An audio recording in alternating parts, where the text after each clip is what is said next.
Bismillahirrahmanirrahim. Alhamdulillahi Rabbil Alamin. Wassalatu wassalamu ala ashrafil anbiya'i wal mursalin. Nabiyina Muhammadin wa ala alihi wa sahbihi ajma'in. Assalamualaikum warahmatullahi wabarakatuh. So inshallah, adabul muta'allimin. Magandang asal para sa mga mag-aaral.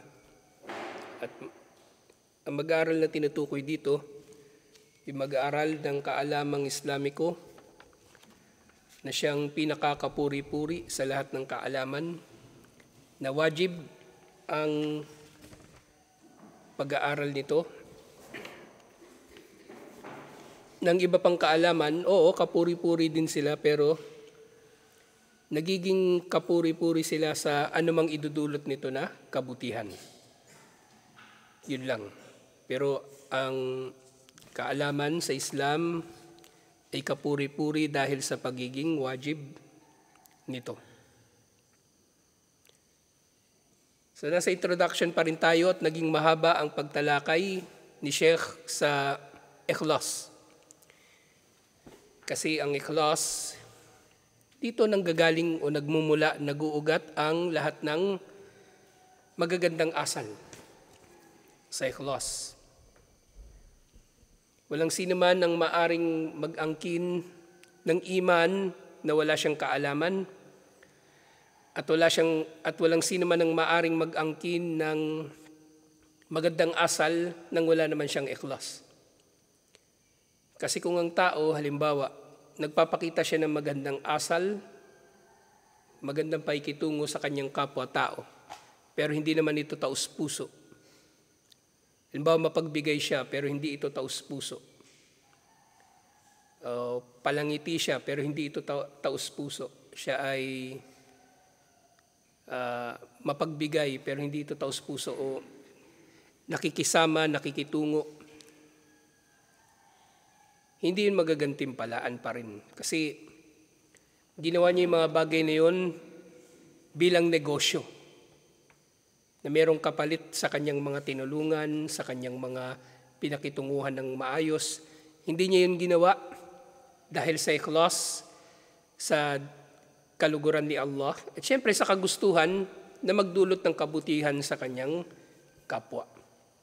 Kaya nasasabi natin, ang ilm ang ugat ng iman, at ang ikhlas ang ugat ng magandang asal.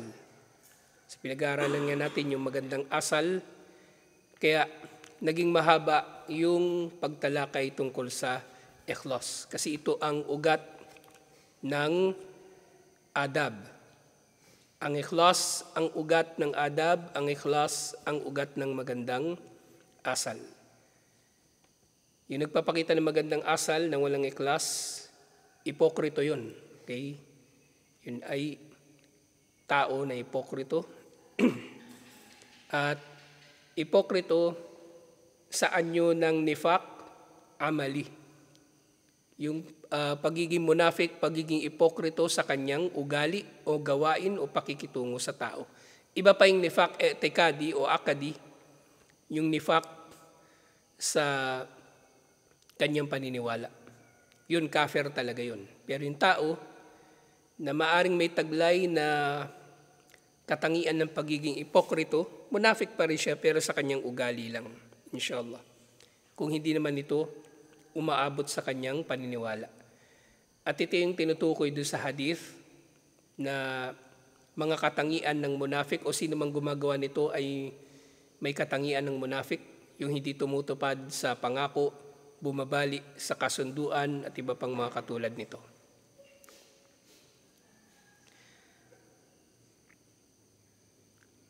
Ngayon sa pagpapatuloy sa libro, inshallah,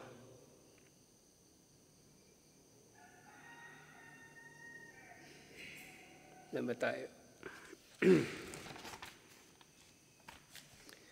Walaqad hathana ar-rasulu sallallahu alaihi wasallam ala ikhlasin niyyati lillahi ta'ala.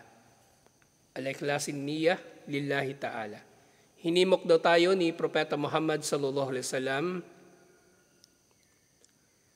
sa dalisay na layunin para kay Allah subhanahu wa ta'ala. Sa isang hadith na iniulat ni Imam al-Bukhari at Imam Muslim, iniulat ito ni Umar bin al-Khattab radiyallahu anhu, at ito na nga yung hadith na nakikilala bilang hadith Umar. Ito na yung innamal a'malu binniyat. Innamal a'malu binniyat. So nandito uli yung innama, hindi ito inna. Hindi ito inna, ito ay innama. Ibig sabihin, ang lahat ng gawain ay nakasalalay lamang sa intensyon. Ang mga gawain ay nakasalalay lamang sa intensyon. Nakasalalay sa layunin kung nagawa ba ito ng may ikhlas, at nakasalalay sa layunin kung nagawa ba ito ng may pagsunod sa sunna ni Propeta Muhammad sallallahu alaihi wasallam. Oo, binabanggit dito, niya lang ang binabanggit dito. Pero sa niya din nagsisimula ang mutaba'ah. Hindi lang ikhlas ang nanggagaling sa niya, pati ang mutaba'ah o pagsunod kay Propeta Muhammad sallallahu alaihi wasallam, pagsunod sa sunna ni Propeta Muhammad sallallahu alaihi wasallam. Dahil yung tao na may ikhlas, gagawin din niya ang kanyang pagsamba sa pinakatama na paraan, pinakanagugustuhan ni Allah. Hindi siya mag-imbento ng kanyang sariling paraan ng pagsamba.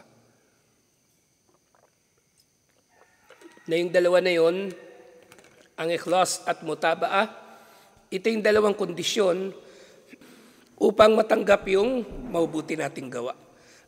Ikhlas, yung pagiging dalisay ng layunin para kay Allah, para sa kaluguran ni Allah nang walang pagpapakitang tao.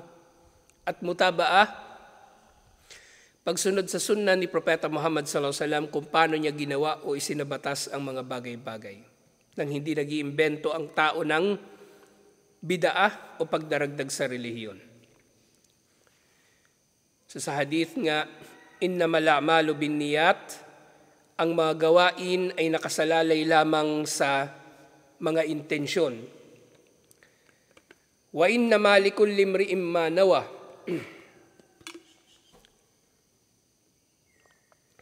At para sa bawat tao, bawat isa sa mga tao, ay kung ano lamang ang kanyang inintensyon. Ibig sabihin,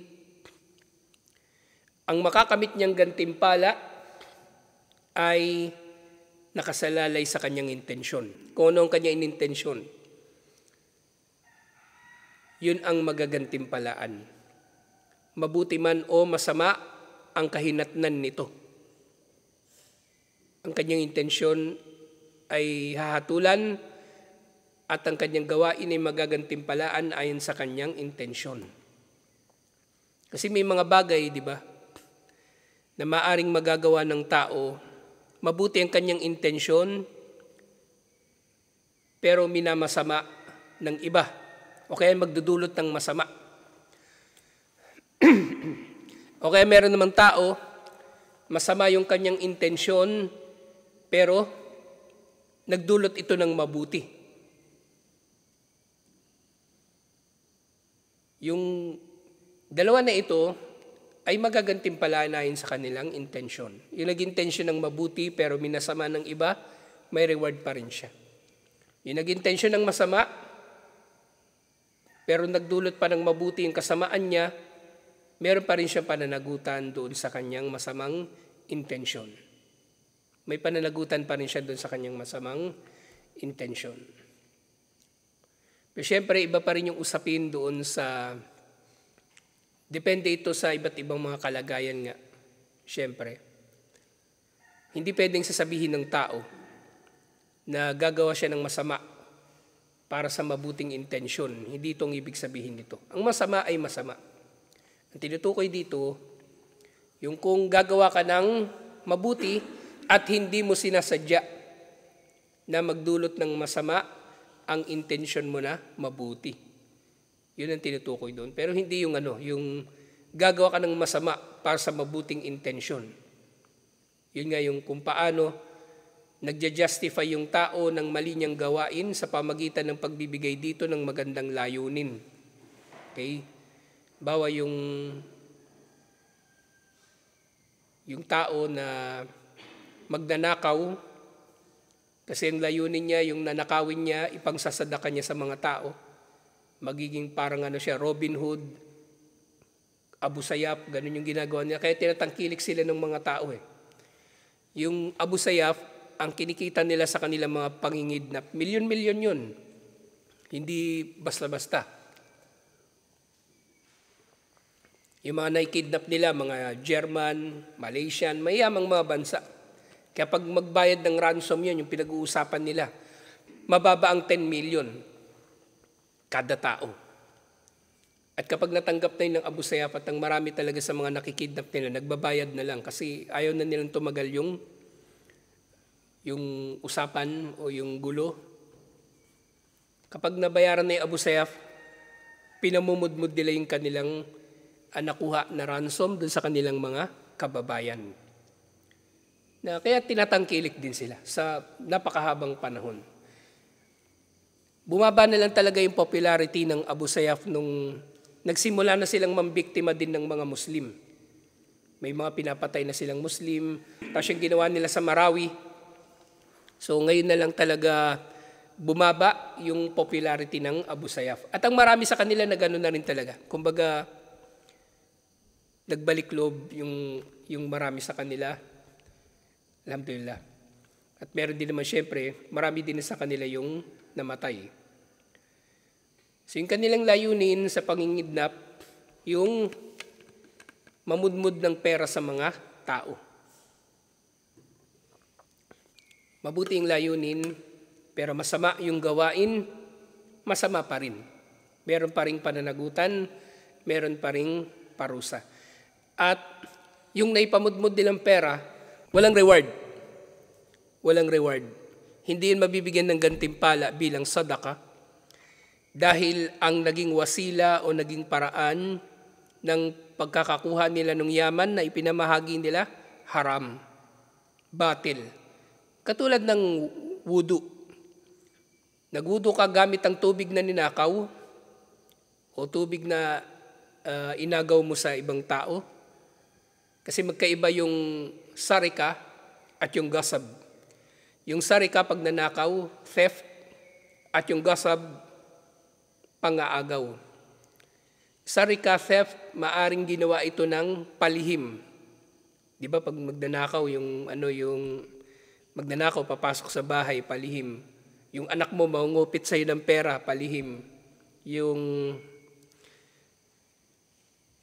mandurukot, palihim yun na nagnanakaw. So yun ay theft o sarika. Yung gasab, ito naman yung persahan na kinuha sa tao. Alam ng may-ari na kinukuha yung kanyang gamit at ito'y maaaring aabot dun sa manlalaban yung may-ari, gasab ang tawag doon. Ba yung pang-hold up, land grabbing, pang-i-snatch, lahat yun ay gasab.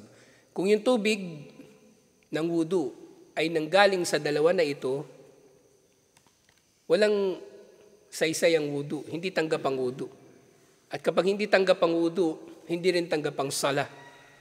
So isipin niyo yan, yung tao pala, ang lahat nga ng kanyang gawain na mabuti ay nakasalalay din pala sa ikhlas.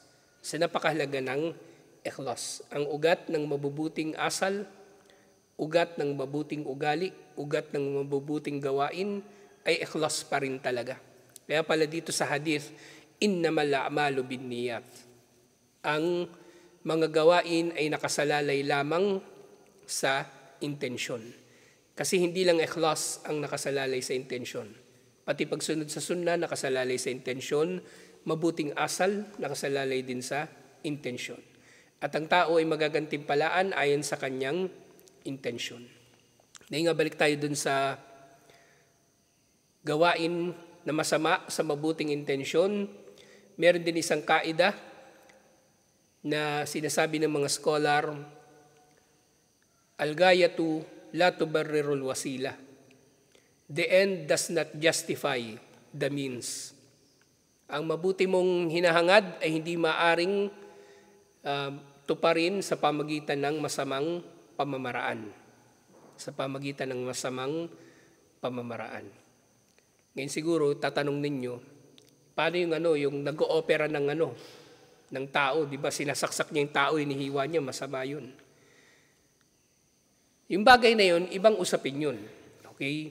Hindi yun kabilang doon sa al-gayatu tubarrirul wasila. Hindi yun kabilang doon sa the end justifies the means. Hindi yun kabilang doon. Kasi yung pag-o-opera sa tao, paghiwa sa kanya, yung mismong paghiwa sa kanya ay may tuturing mismo na kabutihan, hindi kasamaan.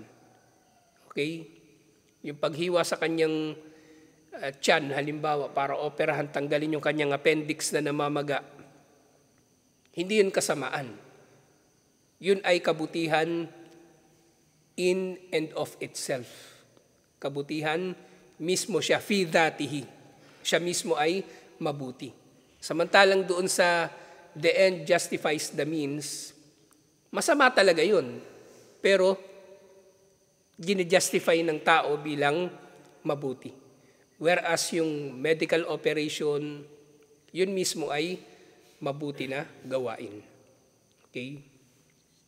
So, karugtong ng hadith na ito, فَمَنْ كَانَتْ هِجْرَتَهُ إِلَى اللَّهِ وَرَسُولِهِ فَهِجْرَتُهُ إِلَى اللَّهِ وَرَسُولِهِ. So, ito na yung sample na ibinigay ni Propeta Muhammad sallallahu alaihi wasallam. Sino man ang mag-hijra tungo kay Allah at tungo sa kanyang sugo, ang kanyang hijra ay magagantimpalaan ng gantimpala na naaangkop para sa isang lumikas, naghijra, tungo kay Allah at tungo sa kanyang sugo. Okay, so yung hijra na tinutukoy dito, yung hijra nung panahon ni Propeta Muhammad sallallahu alaihi wasallam, at syempre yung hijra na paglikas mula sa Darul Kufur patungo sa Darul Iman. Mula sa lugar ng mga kuffar hanggang makarating ka doon sa lugar ng pananampalataya, lugar ng mga Muslim. Okay? Nang layunin pala rito dapat sa hijra, ay dapat gagawin mo ito alang-alang kay Allah at kay Propeta Muhammad sallallahu alaihi wasallam. Nang titira sa pamayanan ng mga Muslim ay titira doon para sambahin si Allah unang-una, makasama yung mga kapatid sa Islam, may sabuhay ang kanyang relihiyon at iba't iba pang magagandang layunin. Okay? Yun ang layunin sa pagtira sa lugar ng mga Muslim. Ngayon, paano maaring magkaroon ng masamang intensyon ng tao sa kanyang hijra? O maling intensyon. Not necessarily masama. O maling intensyon, kasi magkaiba yun. Maaring may masamang intensyon at merong maling intensyon. Hindi naman masama, neutral, maaring hindi magdudulot ng pinsala sa iba, pero mali na intensyon. Ito yun yung dulo ng hadith. وَمَنْ كَانَتْ هِجْرَتُهُ لِدُنْيَا يُصِيبُهَا أَوْ إِمْرَأَةٍ يَنْكِحُهَا فَهِجْرَتُهُ إِلَى مَا هَاجَرَ إِلَيْهِ. Sino mang maghijra para kay Allah at sa kanyang sugo o tungo kay Allah at sa kanyang sugo, ang kanyang hijra ay tungo kay Allah at sa kanyang sugo. Yun ang reward niya. Pero, ang maghijra para sa dunya upang makamit niya ito, ibig sabihin, titira siya sa lugar ng mga Muslim para lang magnegosyo o para magkamit ng material na pakinabang, yun ang kanyang makakamit. O para sa babae na kanyang mapapangasawa, yun ang kanyang makakamit. Kasi sabi dito, فَهِجْرَتُهُ إِلَى مَا هَاجَرَ إِلَيْهِ. Ang kanyang hijra ay patungo sa kung ano ang kanyang intensyon sa kanyang hijra. Pinapaliwanag sa mga hadith na totoong nangyari na mayroong sahaba na naghijra mula sa Makkah patungong Madina para sa isang babae na mapapangasawa niya. Merong babae na nagngangalang, kung doon nagkakamali pangalan niya, si Ummu Qais. Ang Di nanay. Yung anak niya ay si Case ang pangalan. O maaring dalaga siya pero pinangalanan siya na Case. Kasi pwede naman magkaroon ng kunya kahit dalaga. So, o wala siyang anak na ganun ang pangalan. So pinangalanan yung babae na Case. Merong sahaba, naghijra siya para lang mapangasawa si Case. Kasi si Case ayaw siyang pakasalan hanggat siya ay o ayaw ni Case na magpakasal sa kanya hanggang sa siya ay mag-Muslim at mag-hijra. So naghijra nga siya, nag-Muslim siya, nag-hijra, at yun ang layunin niya. Kaya ito itinama ni Propeta Muhammad sallallahu alaihi wasallam sa pamagitan ng hadith na ito. Sa pamagitan ng hadith na ito. Sa totoong nangyari na mayroong sahaba na naghijra para sa isang babae na mapapangasawa niya. Ngayon balikan natin itong hijra para sa dunya. So itong hijra para sa dunya, yun nga, pangkalahatan ito ng pakinabang na makukuha ng tao sa kanyang pagtira sa isang Muslim community. So hindi lang sa negosyo, kundi maaring sa iba pang papakinabangan. Okay? Maaring yung lugar na mapupuntahan niya, yung Muslim community na mapupuntahan niya, pwede siya mandugas doon. Yung may-ari ng namamahala ng Muslim community, madaling dugasan, kaya doon siya titira. Yun ay maling intention. O kaya titira yung tao sa Muslim community para, kumbaga, yung wala akong pinaparinggan dito. Kumbaga, mga situation na. Kasi may mga bata doon pinapatira kasi yung magulang pabaya. Nangyayari yun. O may pinapatira doon sa lugar ng mga Muslim na matatanda kasi ayaw alagaan ng anak. So yun ay mga maling intensyon. Hindi natin sinasabi na masama, pero yun ay mga maling intensyon. Yung mga pananagutan dapat nila, iniaatang nila doon tinatapon nila doon sa Muslim community para hindi sila maaabala. Nang naabala yung Muslim community. Naabala yung Muslim community. So hindi ko naman sinasabing masama, pero maling intention. So maaring mangyari, yun nga, para maitama ng tao na ganun ganun yung gagawin niya para maitama niya yung kanyang intention. I-intention niya inshallah, halimbawa yung anak niya papatirahin niya sa Muslim community.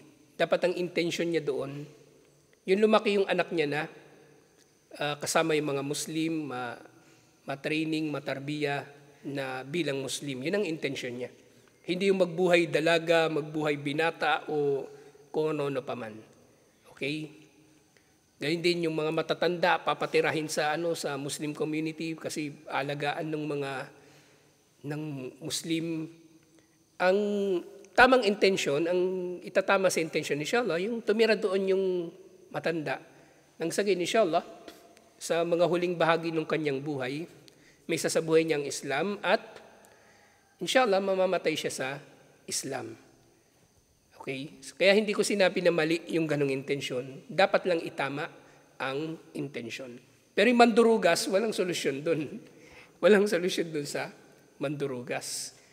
Titira sa Muslim community, sasamantalihin niya yung mahinang pamumuno. Mag-aasta siya doon na VIP, kung ano-ano, walang solusyon doon. Kasi ang problema sa kanya yung ikhlas.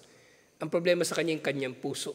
Ang problema sa kanya yung kanyang, yung kanyang kaluluwa mismo na maitim. Yung kanyang budhi na maitim. So ito yung hadith na ito na napaka-inam, alhamdulillah. Actually, hindi lang ito applicable sa hijra nga. Okay? Sa tinukoy dito yung hijra, tinukoy dito ni Propeta Muhammad sallallahu alaihi wasallam yung hijra bilang example. Pero applicable ito sa lahat. At kaya ko lang din nabanggit naman yung tungkol sa hijra. Yun nga, kasi Muslim community tayo. Pinangalanan pa itong Al-Hijra Muslim Peaceful Community. Tumatanggap tayo ng mga gustong tumira rito. Pero nga, inshallah, itama ng bawat isa yung kanilang intention. Itama ng bawat isa yung kanilang intention. Sige, apply na lang natin dito ngayon. Si Kambal, dito sila pinatira ng tatay niya. Yung tatay niya, halimbawa, nandun sa Saudi, may asawang iba. So parang di ba? Parang nilagay lang sila dito para dito titira tapos siya doon buhay binata. So para maging mas maayos yung kanyang intensyon, itama niya yung kanyang intensyon inshallah. At siya, ganun din naman yung intensyon niya, na mabuhay yung pamilya niya kasama yung mga Muslim. Hindi yung intensyon na, kumbaga magpapakasasa lang siya dun sa ibang lugar tapos yung pamilya niya, sisiksik niya rito. Yung mga anak niya hirap pumasok sa eskwelahan, malayo yung eskwelahan, aakit pa ng bundok, pababa ng bundok. So, pwedeng itama yung intensyon, inshallah. O si Michael, halimbawa, si Michael, walang pamilya rito. So, pinatira siya rito. Pero kung yung intensyon ng nanay niya para, maalagaan siya dito ng mga Muslim o siya mismo makatulong sa mga Muslim, tamang intensyon yun. Pero, halimbawa, yung nanay ni Michael, hindi naman ganun sample lang. Halimbawa, yung nanay ni Michael, iniwan siya rito, bahala na kayo dyan, bahala kayo magpakain dyan, ating, kung bahala kayo dyan kay Michael, ako papakabuhay dalaga ako dito sa sa ibang bansa. Yun ay maling intensyon. Ngayon, hindi ko sinasabing ganun pero kapag ganito mga bagay, itama natin yung ating intensyon, inshallah. Pero uli yung mandurugas, walang solusyon yun. Walang solusyon. Kaya nga, dito, isinample lang yung hijrah bilang sample, pero lahat ito ay applicable sa lahat ng bagay. Nabanggit ko na ito doon sa dating lecture. Ang hadith na ito, innamal a'malu binniyat, ay sumasagot sa napakaraming mga tanong. Okay? Unang sinasagot nito, tinutugon nito yung tanong na, gaano kalaki ang gantimpala na makukuha ng tao sa bawat mabuti niyang gagawin? Kasi maaring lalaki yung gantimpala ng tao ayon sa kanyang intensyon. Iba, may dalawang tao, pareho sila ng ginawa, pero yung isa mas maganda yung intensyon, mas malaki yung reward nun. Mas malaki yung reward nun. May dalawang tao, nagsadaka pareho, halimbawa, isa nagsadaka 1 million, isa nagsadaka piso. Yung isa nagsadaka para mamaya maniningil siya ng utang na loob. Pero yung isa nagsadaka ng piso, pero may ikhlas. Di may reward yung nagbigay ng piso. Mas malaki yung reward niya. Yun nga, walang reward So siya meron. Gayun din, sa pamagitan ng niya, di ba may nahati sa dalawang uri yung mga gawain ng tao? Ibada saka muamala. Ibada, gawain pagsamba, muamala, pang-araw-araw na gawain. Pagkain, pagtulog, pagtatrabaho. Yung ibada, given na yun, may reward yun kapag ginawa mo ng tama at may ikhlas. Pero paano yung kakain ka lang, matutulog, may reward ba? Kakain ka lang, matutulog, may reward ba? Magtatrabaho ka lang, mag-iigib, maglalaba. Sina ating si Sister Husna, inaalagaan si Michael, may reward ba? Muamala lang yun May reward pa rin. Kung ang muamala na yun ay gagawin alang-alang kay Allah. Ibig sabihin, ang muamala ay maaring magantimpalaan bilang ibada kung ito ay ginawa mo alang-alang kay Allah. O kung ito ay gagawin mo bilang wasila, paraan patungo sa paggawa ng ibada. Okay? Matutulog ka sa gabi, matulog ka ng maaga, kasi gigising ka pa ng maaga sa Fajar, mag-aadan ka pa. So yung pagtulog mo, may reward, inshallah. Magtatrabaho ka para matustusan mo yung pamilya mo. Yun ang intention mo, matustusan mo yung pamilya mo. Wala kang intention na magsadaka. Wala kang intention na magbayad ng zaka. Kasi hindi naman naabot sa nisab yung pera mo, halimbawa yung kinikita mo. Doon pa lang sa pagtatrabaho mo para matustusan yung pamilya mo, may reward na yun. Okay? May reward na yun. So balik tayo doon sa sa pagkain. Kumakain ka para lumakas yung katawan mo, makapagsala ka. O ganun din, may reward din yung pagkain mo. Nag-set ka ng alarm sa gabi bago ka matulog para makagising ka ng Fajar. Ayaw nung kambal mag-alarm Mas banal yata yung hindi nag-a-alarm. So yung palang pagsiset mo ng alarm ay meron ng reward, inshallah. So meron ding reward yung pagsiset ng alarm para makagising ka. Pagsiset lang yun ng alarm pero may reward. Ano pang tanong yung tinutugon ng innamal a'malu binniyat? Yung kuffar, may gantimpala ba sila? Yung kuffar, meron ba silang gantimpala? So ganun din, may reward sila. Pero ang kanilang reward, innamal a'malu binniyat wa innamal likulli imri'in ma nawa. Ang gawain ng kuffar, ng hindi Muslim, ay hatulan ayon sa kanyang intensyon at makukuha niya kung ano ang kanyang inintensyon. Yung Muslim, makuha niya ang kanyang reward mula kay Allah. Pero ang kuffar kasi, wala silang konsepto ng ikhlas, ng pagiging dalisay ng layunin. Kaya yung mga kuffar, makikita ninyo kung ano talaga yung nagpalalim na kayo sa pagiging Muslim. Hindi na kayo natutuwang kausap yung kuffar. Yung mararamdaman ninyo talaga na parang iba sila magsalita, iba sila mag-isip, iba sila tumanaw sa mga bagay-bagay. Basta iba yung talaga, iba yung kanilang mindset, iba yung kanilang psychological makeup, ibang-iba talaga sila. Na yun nga, kasi nga marami sa mga pangunahin na pinaniniwalaan natin, wala sa kanila, lalong-lalo na yung ikhlas. Si mga kuffar, ang marami sa kanila, gagawa ng mabuti, pero nga ang layunin nila ay para sa mundo rin. Para sa mundo lang din. At ibibigay yun sa kanila ni Allah. Yung kuffar na gumawa ng mabuti, nagpatayo ng bahay ampunan, nagpakain ng mga bata, nagpaaral, nagbigay sa kanila ng damit, makukuha niya yung reward nun. Kikilalanin siya ng mga tao. Bibigyan siya ng award. Bibigyan siya ng certificate. Bibigyan siya ng pera. Yayaman siya dahil sa kanyang ginawa. Ipagtatayo siya ng rebulto. Merong isang araw sa buong taon, gagawing araw ng commemoration sa kanya. Yun ang reward niya. Pero sa kabilang buhay, wala na siyang reward. Yung ay naging, nung tinalakay natin ito nung nakaraan, kung naalala niyo, yung sample natin si Manuel L. Quezon. Si Manuel L. Quezon, nakuha na niya yung reward niya dito sa mundo. Yung mga kabutihan na ginawa niya noon, nakuha na niya dito sa mundo.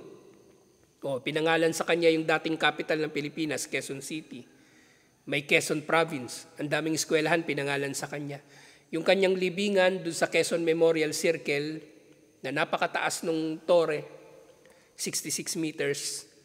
At yung loob ng kanyang libingan, yung mausoleo, parang libingan ng mga pharaoh, ng mga hari. Nakuha na niya yung reward niya. Pero sa kabilang buhay, wala na. So meron pa rin gantimpala yung kuffar. Si Abu Talib, yung magiging, kumbaga, compensation sa kanyang naging kabutihan kay Propeta Muhammad sallallahu alaihi wasallam, yung magiging parusa niya sa impyerno, yung pinakamahinang parusa sa impyerno, na nakaapak ang tao sa baga, pero kukulo yung kanyang utak dahil sa init ng baga na yun. Yun na yung parang reward na rin niya. Pero actually, nasaan nyo pa rin ng parusa. Nasaan nyo pa rin ng parusa. Kasi yung kuffar, makukuha nila yung gusto nila, yung intention nila. At ang Muslim, nagagawa ng gawain para kay Allah, makukuha rin nila ang gantimpala ng gawain na ito, inshallah. So napakahaba pa nung parang kalahati ng libro na to puro ikhlas Itong Adabul Muta'allimin, yung magagandang asal ng mga mag-aaral, halos kalahati ng libro ay tungkol sa ikhlas. Pero unti-untiin lang natin inshallah hanggang sa ating maunawaan at inshallah ay ma-apply inshallah. So tutuloy natin to. Assalamualaikum warahmatullahi wabarakatuh.